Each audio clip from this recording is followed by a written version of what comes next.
I was 6 years old when I learned what real fear felt like. It wasn't from a scary movie or a bad dream. It wasn't from a monster under my bed. It was real. It had hands and feet and eyes that locked onto me like I was prey. And it happened on what should have been just another normal morning. It was winter, and the sun hadn't fully risen when my mom drove me to school that day. Normally, I took the bus, but we were running late, really late, and she didn't want me to miss breakfast in the cafeteria. I still remember the warmth of the car heater blasting against my face as I sat in the passenger seat, my backpack resting on my lap. "You sure you can find your way to class?" my mom asked, pulling up to the curb. I nodded. "Yeah, I got it." I wasn't worried. My school was old, but I knew every staircase, every hallway. The only thing that annoyed me was the long flight of stairs leading up to the main entrance. There were two ways in: the front doors at the top of the stairs or the side entrance used for bus drop-offs. But since the buses had already come and gone, I'd have to take the long way up. "All right, baby, go straight inside," my mom said. "And don't talk to anyone, okay?" I didn't think much of that last part. I was a kid. Of course, I wouldn't talk to strangers. I slung my backpack over my shoulder, stepped out into the cold morning air, and shut the door.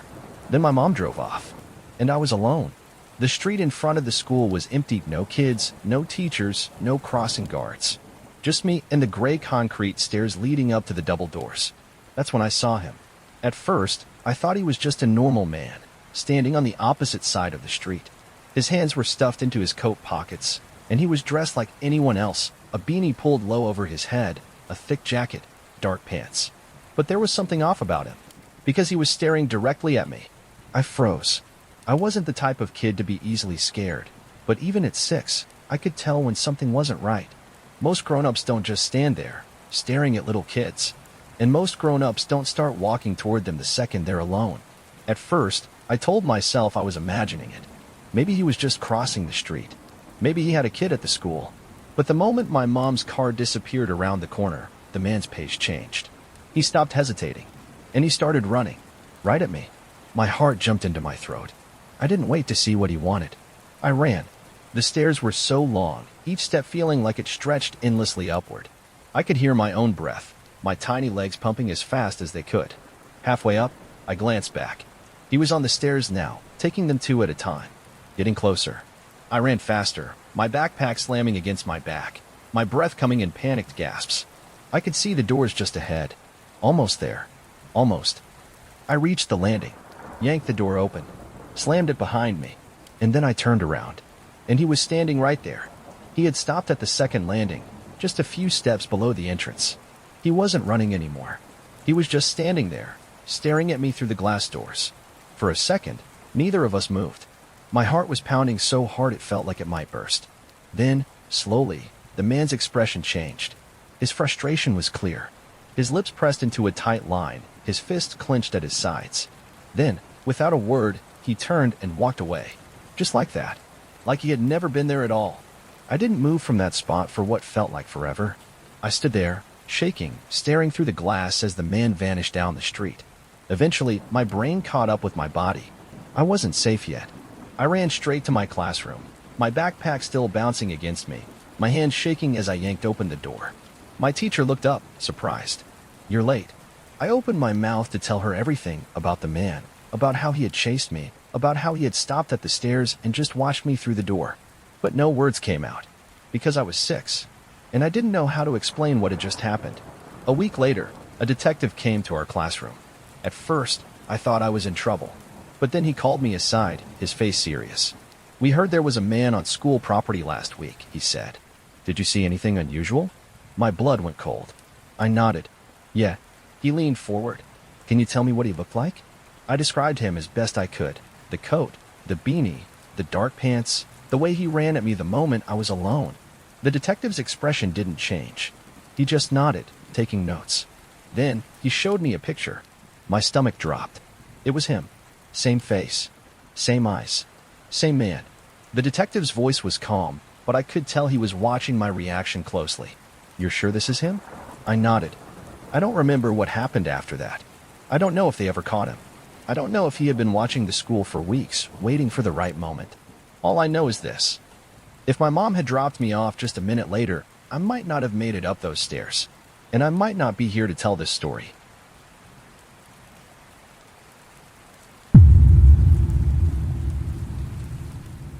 Some places feel wrong before you even realize why. You step into them, and the air changes. The sounds around you seem muted, as if the world itself is holding its breath. Your gut tightens, your instincts whisper warnings you don't understand. I wish I had listened to mine that day. I was a college student at the time, attending school in San Angelo, Texas. My hobby, one that most people found weird, was metal detecting. I wasn't in it for money. I wasn't expecting to find gold or lost treasure.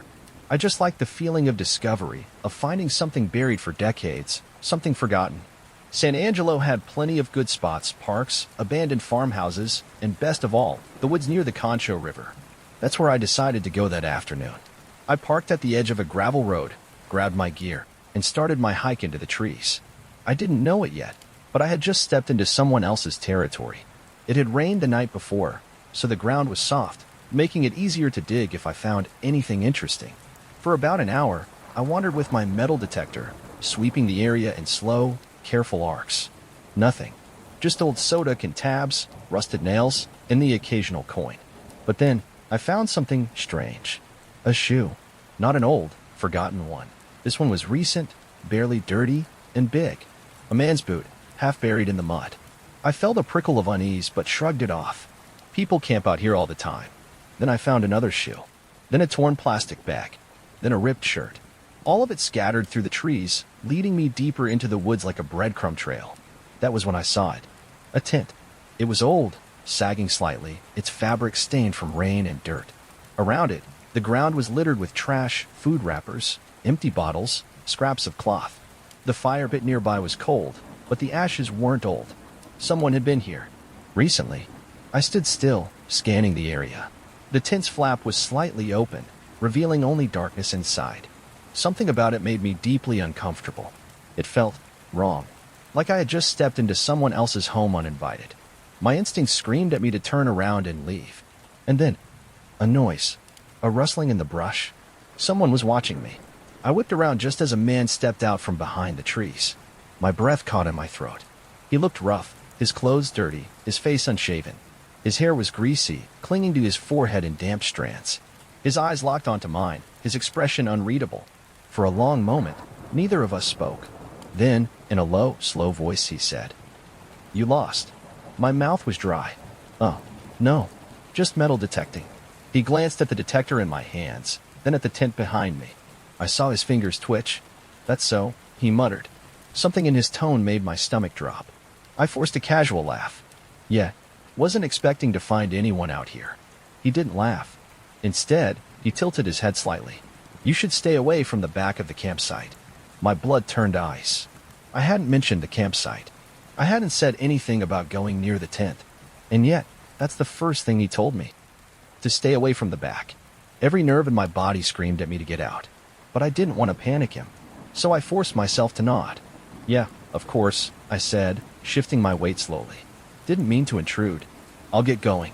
I took one step back. He didn't move. I took another.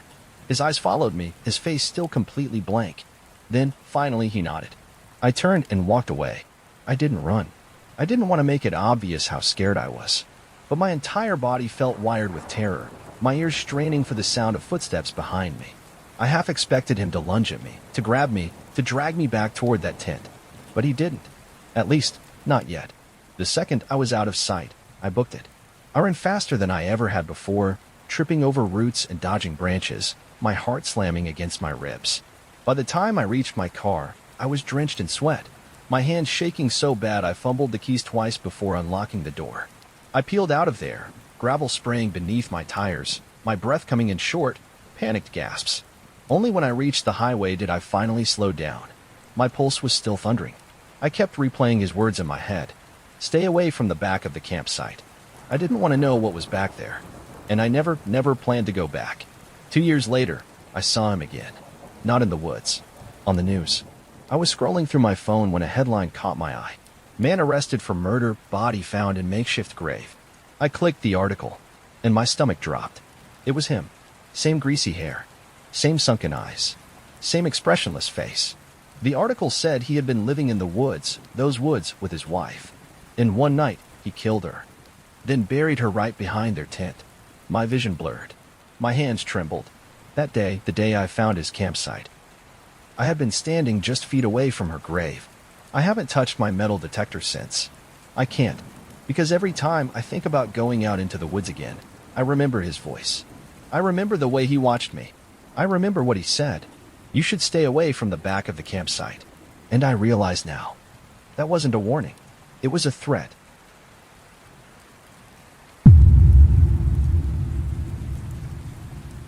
Some people leave a mark on your life, a memory that never fades, a face you can't forget, a feeling that stays with you long after they're gone. Laura was one of those people. She wasn't a friend. She wasn't family. She was something else. And sometimes, I wonder if she was even human at all. I was 10 years old when my mom brought her home. She had always been the kind of woman who wanted to help people, especially those who had no one else. She volunteered at the local church, worked at a shelter on weekends, and always made sure we had extra food in case someone needed a warm meal. That's how she met Laura. She was 17, homeless, and had nowhere to go. She just needs a little help. My mom said one night at dinner. A roof over her head. Someone to care. I remember my uncle frowning. Are you sure that's a good idea? She's just a girl, my mom insisted. A lost soul. At 10, I didn't know much about the world, but I knew this. Something about Laura made my skin crawl. And soon, I realized I wasn't wrong. Laura never spoke to me. She wasn't mean, but she wasn't nice either. She mostly ignored me, which was fine, except for the way she watched me. I'd catch her staring when she thought I wasn't looking. Her eyes were dark, unblinking, full of something I didn't understand. Not anger, not sadness. Something colder, more like hatred. At first, I thought I was imagining it. Maybe she was just quiet, maybe she was shy. But then, small things started happening.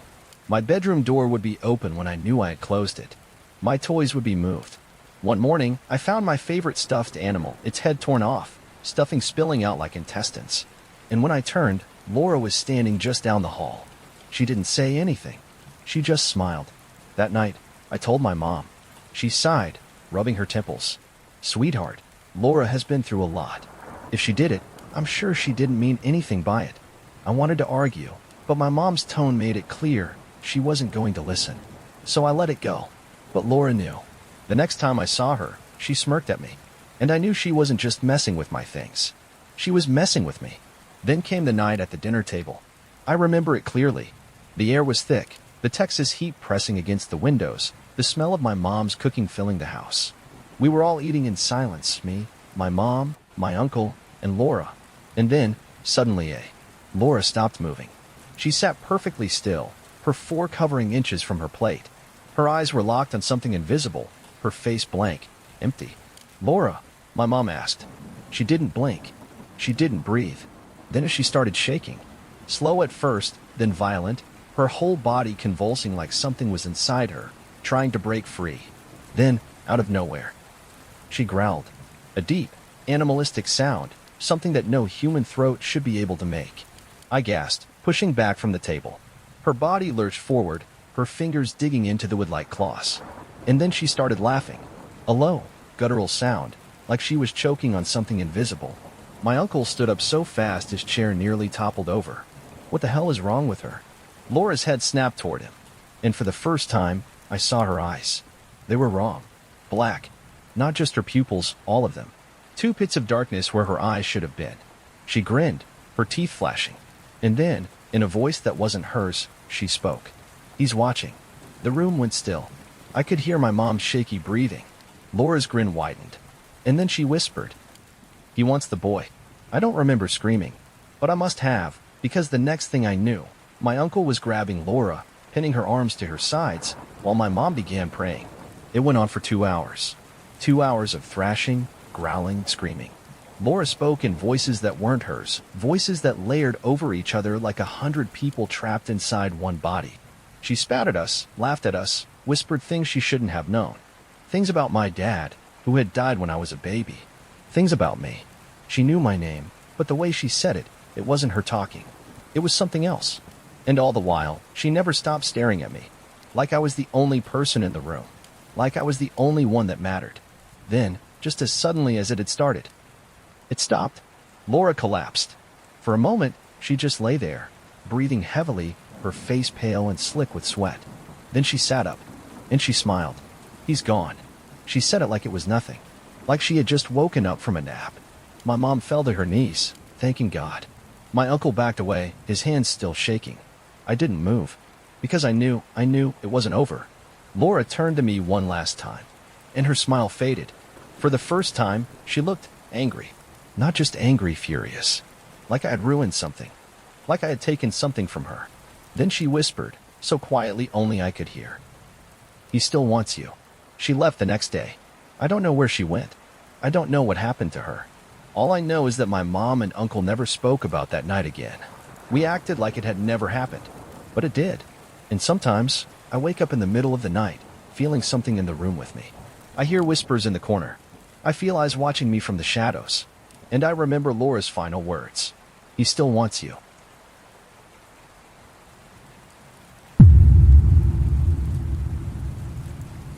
Long drives never used to bother me. As a former soldier, I had spent plenty of nights alone on the road, moving from place to place without a second thought. I liked the quiet, the hum of the engine, the way the world felt empty and peaceful under the stars. But that changed one night in Texas. That was the night I learned what it felt like to be hunted. I had been driving for hours, heading west across Texas, trying to make it to El Paso before sunrise. The rain had been coming down hard for the last hour, turning the highway into a slick, endless stretch of asphalt. My eyes were heavy, the hum of the road lulling me into exhaustion. I needed rest. That's when I saw the rest stop sign up ahead. There wasn't much to it, just a small parking lot, a few vending machines, and a single, dimly lit bathroom building. But it was enough. I pulled in, killed the engine, and reclined my seat. The rain drummed against the roof as I closed my eyes. I wasn't planning to sleep long, just enough to take the edge off before getting back on the road. But then, a sound woke me. A soft, deliberate scratching, right outside my door. At first, I thought it was just the rain. Then, I heard it again. A slow, metallic scrape, like fingernails dragging across the door handle. My body went rigid. My instincts, the same instincts that had kept me alive through war, screamed at me to stay still. I cracked one eye open, shifting just enough to peek at my side mirror. At first, I saw nothing. Just the rain, the dim glow of the rest stop lights, the dark outline of the vending machines. Then, I noticed something. A shape. A tall, thin figure standing just beyond the edge of the light, watching me. My pulse spiked. The figure was dressed in a red hoodie, the hood pulled low, hiding most of his face. But I could see his mouth, and he was smiling. I stayed frozen, my breathing slow and controlled. I was armed. I always kept a knife in the glove compartment, but something told me that if I moved too quickly, if I let him know I was awake, he would act. And I didn't want to find out how. For a long moment, neither of us moved. Then, he took a step closer, and another, until he was just feet from my window. Then, slowly, he reached for the door handle. I moved instantly. I slammed my hand on the lock button just as he yanked the handle. The door didn't budge. For the first time, his smile faltered. Then, without warning, he turned and walked away. Just like that. He disappeared into the shadows, vanishing behind the bathroom building. I sat there, hard hammering, waiting to see if he would come back. He didn't. And after a few minutes, I convinced myself that he was gone. I started the car and pulled out of there as fast as I could. But I should have never stopped at the next rest stop, because he wasn't gone, and he wasn't alone. I had been driving for about 20 miles when I saw the next rest stop. This one was bigger, with more lighting, a few other cars parked in the lot. I figured I could shake off the nerves, stretch my legs, and try to forget what had just happened. I pulled in, parked under a light, and leaned back with a sigh. I still wasn't ready to sleep, so I just sat there, listening to the rain. And that's when I noticed it. A figure, standing just beyond the glow of the streetlight, watching me. My blood turned to ice. It was him. Same red hoodie. Same unnerving smile. My mouth went dry. How the hell had he gotten here so fast? I had been driving at highway speeds. Had he hitched a ride? Did he have a car? My gut twisted. That's when I noticed something worse. A yellow van parked at the edge of the lot.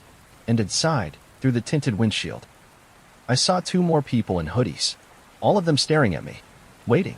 I realized in that moment, it was a trap. They had been following me, and now they had me cornered. I didn't hesitate. I threw the car into reverse, tires screeching against the wet pavement as I spun toward the exit. The second I moved, The van's headlights turned on. They peeled out of their spot, speeding toward me. I slammed the gas, my truck lurching forward, the van's engine roaring behind me. I swerved back onto the highway, my hands white-knuckled on the wheel. The van followed. The headlights stayed in my rearview mirror, close enough that I could see the shadows of the people inside. I pressed the gas harder, my truck barreling through the storm at nearly 100 miles per hour. The van kept pace.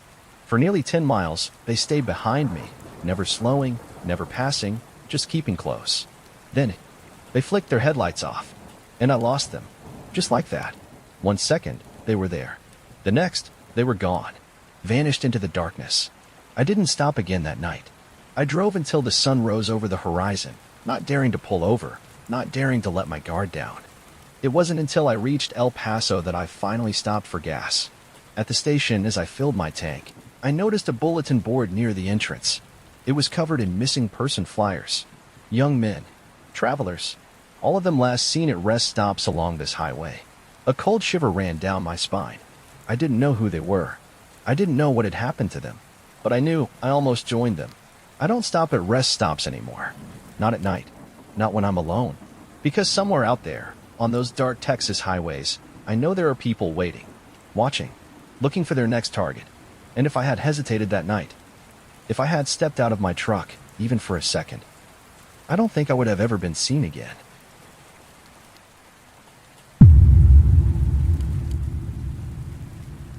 Long-distance driving had never scared me before. I had made cross-country trips alone plenty of times, just me and my dog, Milo, cruising down long stretches of empty highway with nothing but the hum of the engine and the occasional radio station cutting in and out of static. But that was before Texas, before that tiny, nowhere town, before I realized that not every gas station is just a gas station. Some are traps, and some people are waiting. It was sometime past midnight, and I was running low on fuel. The last sign I had passed warned next gas station, 60 miles, but my tank was already hovering close to empty. I didn't have a choice. I had to stop at the next place I found. When I finally saw the glow of a gas station sign in the distance, I let out a breath of relief. But as I got closer, that relief turned into unease. The gas station was small, old, sitting on the edge of a dusty back road. There was only one pump, no other cars, just a single flickering light above the rusted metal awning, buzzing loudly in the quiet night. I pulled in, the gravel crunching under my tires. Milo let out a low whine in the back seat. I turned to him, frowning. "What's wrong, buddy?" He wasn't looking at me. He was staring out the window, watching the station. His ears were flat against his head. I stepped out of the truck, pulling my jacket tighter against the cold wind. The place looked abandoned at first glance, until I saw the dim glow from inside the store. There was someone in there. I walked up to the door and pushed it open. A small bell jingled above my head. The inside was as run down as the outside, dusty shelves, faded snack bags, an old refrigerator humming loudly in the corner. Behind the counter stood a man. Something about him immediately put me on edge. His face was thin, gaunt, his eyes too wide, his skin stretched too tight over his cheekbones. His hands, long, bony fingers, were resting on the counter, completely still, like he had been waiting for me. "You lost?" he asked, his voice flat. I shook my head. "No, just need gas." He didn't blink, didn't move. "Where you headed?" I hesitated. Why did he care? "Just passing through," I said. His lips twitched, almost like a smile, but not quite. "Highway's tricky from here," he said. "You'll want to take the back road out." I frowned. "Back road?" He nodded toward the window. "Yeah, it's a shortcut. 17 miles that way, and it'll put you right back on the highway." That didn't make sense. I had been following my GPS the whole way, and it hadn't mentioned any shortcuts. Something about the way he said it. It wasn't a suggestion. It was an instruction. I forced a tight smile. "Appreciate it. I'll just grab the gas and get going." His eyes didn't leave me. "Sure thing," he murmured. I grabbed a couple of snacks, just to avoid any suspicion, then went back outside to pump my gas. As soon as I stepped out, Milo was barking furiously. Not his usual bark. This was deep, frantic, the kind that made the hair on the back of my neck rise. I turned and saw him pressed against the window, his teeth bared, growling at something behind me. I spun around. There was another man, standing just beyond the light, watching me. My stomach dropped. He was half hidden in the darkness, leaning against a truck parked near the trees. For a second, I thought maybe he was just another traveler until I noticed something. His truck had no plates, and he wasn't pumping gas. He was just standing there, waiting. And then I realized he wasn't watching me. He was watching the attendant inside, waiting for him to do something. I turned back to the station, and the man inside was already staring at me, expressionless.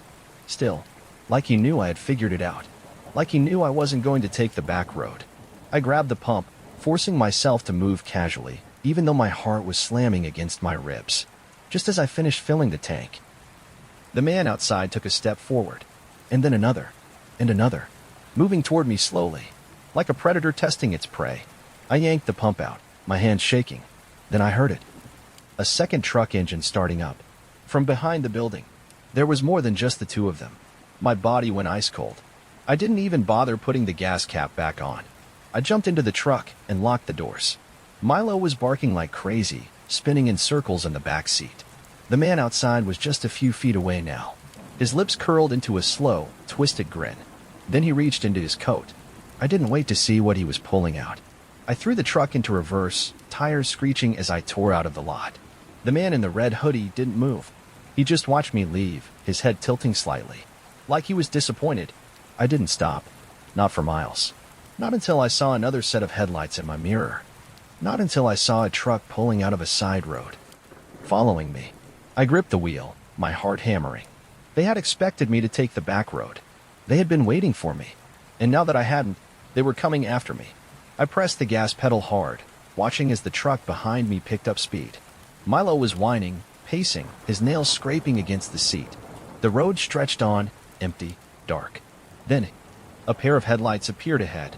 A truck, coming straight toward me. They were trying to box me in. My mind raced. I couldn't slow down. I couldn't stop.